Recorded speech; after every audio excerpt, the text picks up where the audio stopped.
'tis many's a gay night, from dark till daylight, I spend with people of high renown.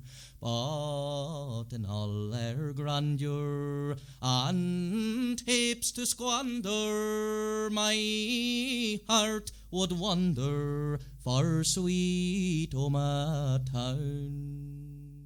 Hello, Declan. Donald, how are you? I am full of the joys of spring, would you believe that? How's solitary confinement, tell me, how are you?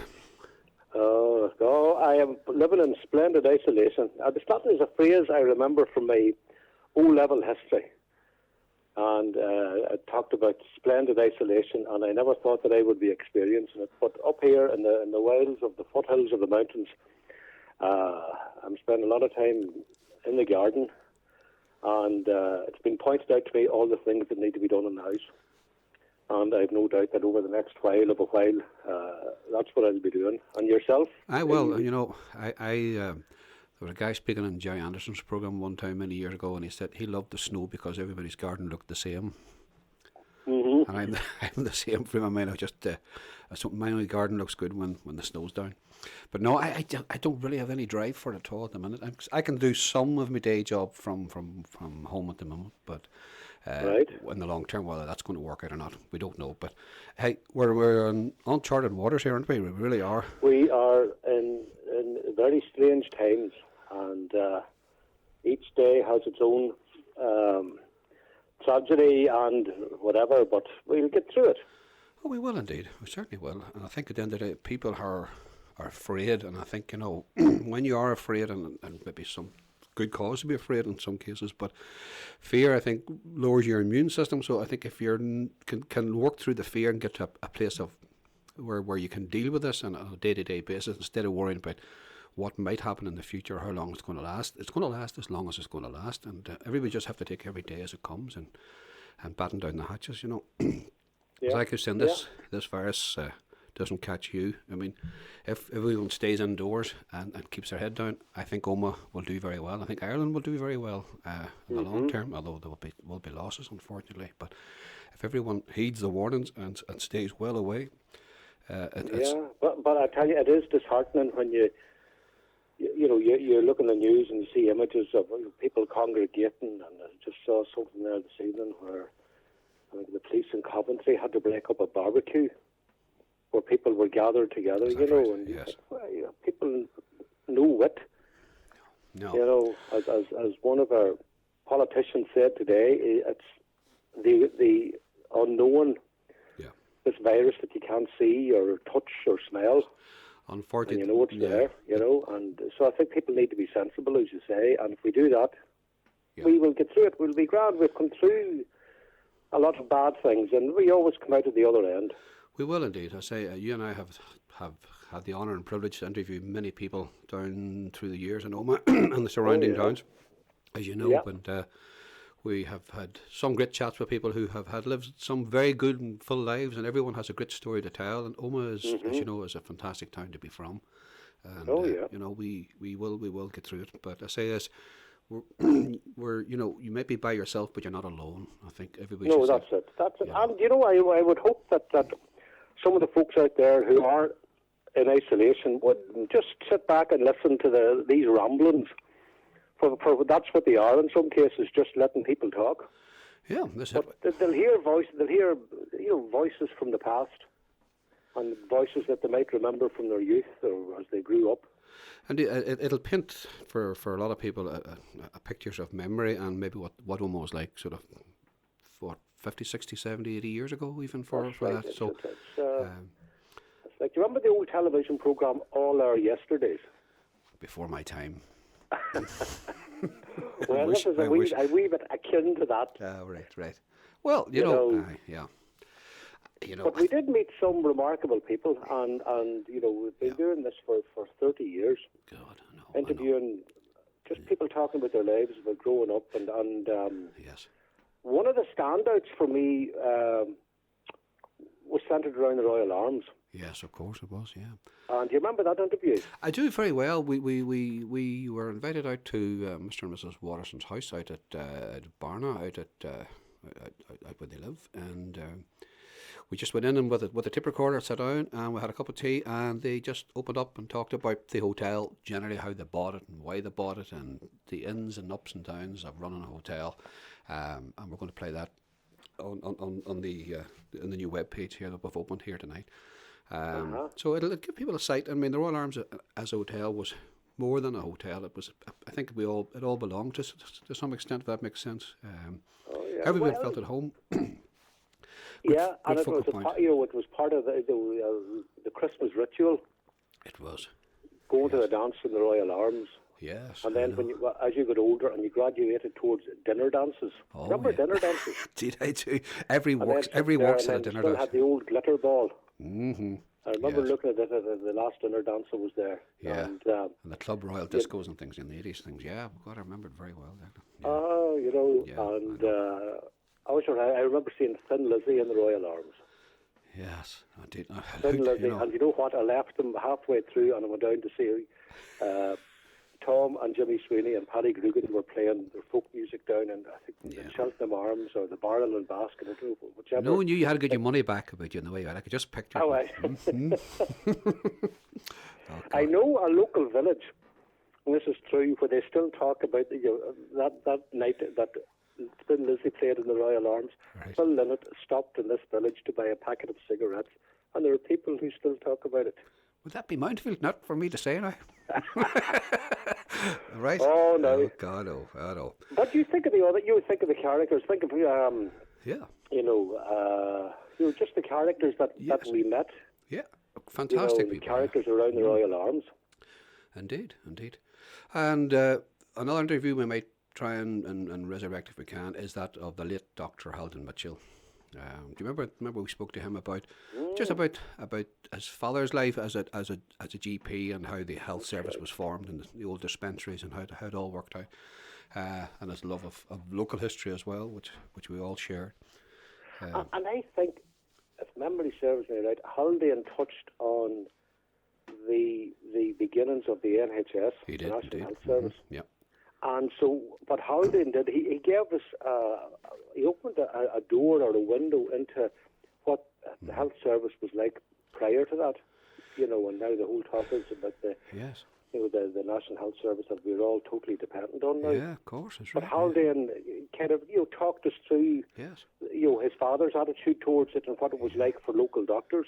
His father, he said, was also trained as a dentist as well, so he carried, the equipment to remove teeth and things if and as and when needed, and that was a one-stop shop in those days, That's right, and he and Barney Lagan were near neighbours. They were indeed, yeah. And they actually would have performed operations in their own houses. Oh, yes. Remember Haldane talking about that? Yes, minor operations were done in the kitchen table. Yes. And children were gathered up in one home, and tonsils taken out there and then on a kitchen table with chloroform. Yeah. Make you creep, wouldn't it? But anyway, we move on to happier times. Another interview I really remember is that of Lennis Nugent. I don't know. It was a lovely childhood description of war and the good side of a war, if there's any such thing as that, as all these American troops arriving in Omagh and how it all affected their lives and things, and we'll hope to get that out as well. It had a kind of a Huck Finn quality to it, because I remember Lennis took us back and he described it as a child describing it. Yes. Mm-hmm. And he brought the whole thing to life, especially his wonderful descriptions of the Americans landing in Omagh overnight. I know. And it was just brilliant in the way that he actually just captured that, Yeah, of course. And just talking about the interactions with the soldiers. Mm-hmm, mm-hmm. And again, stories that you're not going to necessarily read in history books. No, you're not going to see this. No, but he brought the whole thing to life. Yeah, it really did, and did. It was great. I remember that interview very well. And do you remember we went to 6 Mile Cross? We're keeping everybody back here. Remember we went to 6 Mile Cross for a night? We spent. We got on our bicycles and we cycled out to 6 Mile Cross on our tandem bicycle. Yes, we were there. Mm-hmm. Yes, up in the Marshalls. That's right. It was the late Marion Moffat. Indeed, yeah. They were doing a project on 6 Mile Cross, and she gathered up interviewees from across the area. Yes, for us to talk to. And Yeah. we had Brian Gallagher talk about his father being the postman. Remember Lexi McLaren, Very who'd well. Yes. been in the RAF. Mm-hmm. Michael Sides, Yes. Yes. who talked about the And war years. and Sam Gibson talking about the depression in the 30s when That's you know, right. when people didn't That's want to right. buy cattle And and things, you know. Louis So, McNamee. yeah, that's right. And Will McNamee Mary talking. Kearney talked about the shops. And you know, it was an eye-opener. You know, when I think of it now, to me, 6 Mile Cross was just a small, nondescript little town across a bridge. Mm-hmm. But it was such a vibrant community. They had the fair day was a big thing, the co-op and the railway. Very self-sufficient with a small village when you think of it, you know. And then it all came to life. Then one Wednesday in the month, I think, or I think it was the fair day, and everyone came. The great and the good came and spent the day in the village, and you know, and away again. And that was, you say, it was a time of life, and there's very, very little left of the station or any of the memories of that or the old track. Right. So it's all disappeared. That's right. And we were, we were privileged to be able to kind of capture those memories. All right. And I think that was the great thing about the oral history, that our own oral history went right back, over 100 years. People talking about their memories. Remember, we interviewed a lady who remembered the day the First World War ended. Aye, was that the lit Peggy Remember that McGrath? on a biplane? She described the biplane flying over the town. Yeah, I remember. I remember the late Peggy McGuigan. She was 101 when we interviewed her, and the funny thing about it is she says, I got out early. She's on health grounds, and she was talking to us at 101, and she talked about the First World War, and you have to think Ireland was all one prior to that, and you think days before partition. And she says, we took all the Morse code, and she was a radiographer, and a radio fit to do reading and send Morse code, and she made up the pension books for the fallen and the Great War. That's right. And to talk to someone who actually lived through that and did that. And then you think then of the likes of Walter Pancott. Yes.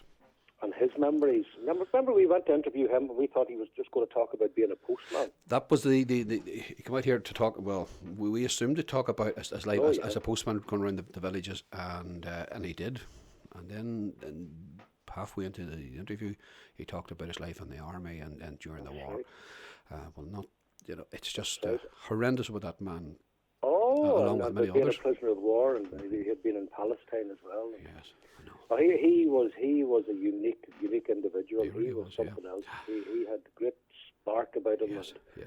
Great sense of humour. Yeah, and I said the people of Omagh will. I mean, these are difficult times for us all again, and we will rise to this challenge because people like him survived and went on to live a good life and talked about the experience. And I think we'll not be victims of this. We will get through it. That's it. Anyway, I say if anyone wants to listen to it or talk to us, there are a couple of ways to get in touch with us. We'd love to hear from you. If you've got memories of the town or you want to share them with us, or send messages and greetings around the globe, because hopefully this will get out and about. Yeah. It's on Facebook on Sweet Omagh Town Internet Radio.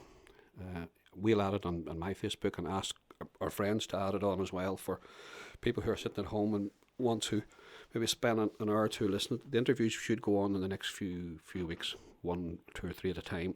The problem is that from a technical point of view, these are old analog tapes, and then they have to be converted, digitised in the studio out here. Then I can't send them from this computer. I have to put it on the other computer in the house because I've no internet out here.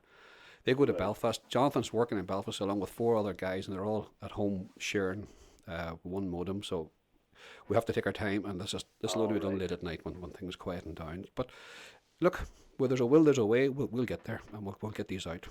And it's an Aladdin's chest.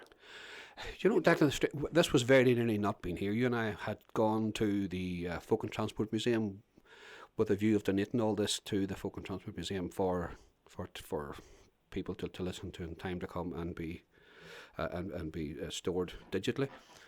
But it didn't happen, and maybe, you never know why these things don't happen, but they're here now. And I had to go through the garage, and I tell you, I opened these boxes up. I've forgotten, like yourself, how many interviews we have done over the years.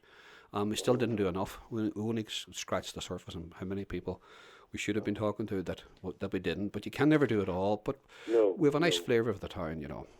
Well, that's it, and hopefully over the next weeks or so, we'll have some of the interviews with the musicians that we talked to. Yes. We recorded. Yeah, there's an interview comes to mind of Derek Mahaffey talking about his career in the show bands and Derek and the Sounds and how all that came about. And Pat Chester's talks with us as well. In Strood FM, we have a programme of him talking with Day and Elaine Watterson about the Plattermen, and then they talked about all the big acts that came here and how they came to be here and the funny sides of this. It's all good fun.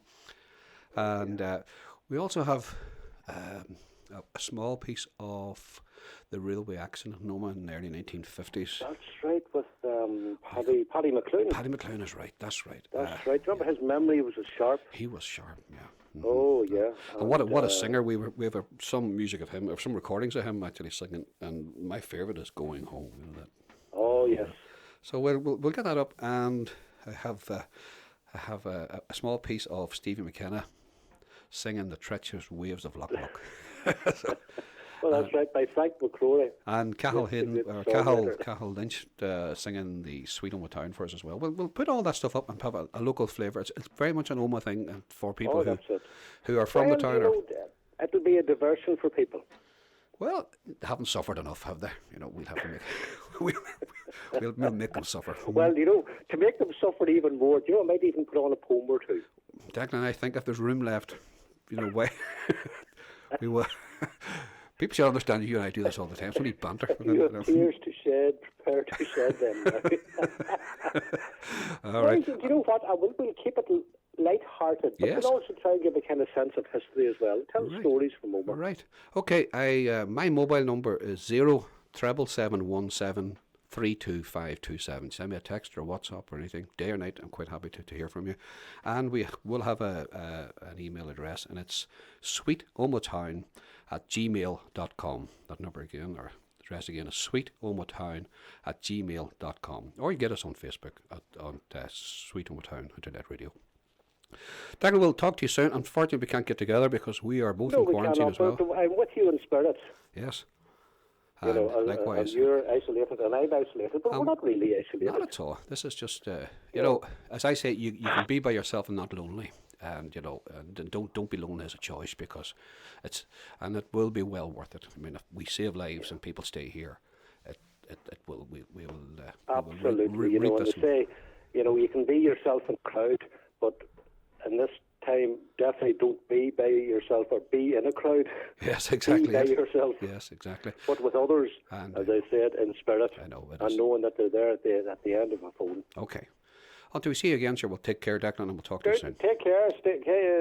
Keep safe. I will. Keep listening. I will. God loves it. Okay, thanks, Declan. Thanks for the chat. Yeah, all the best. Cheers, thanks. Bye-bye. There's many's a gay night from dark till daylight I spend with people of high renown. But in all their grandeur and heaps to squander, my heart would wander for sweet Omagh Town.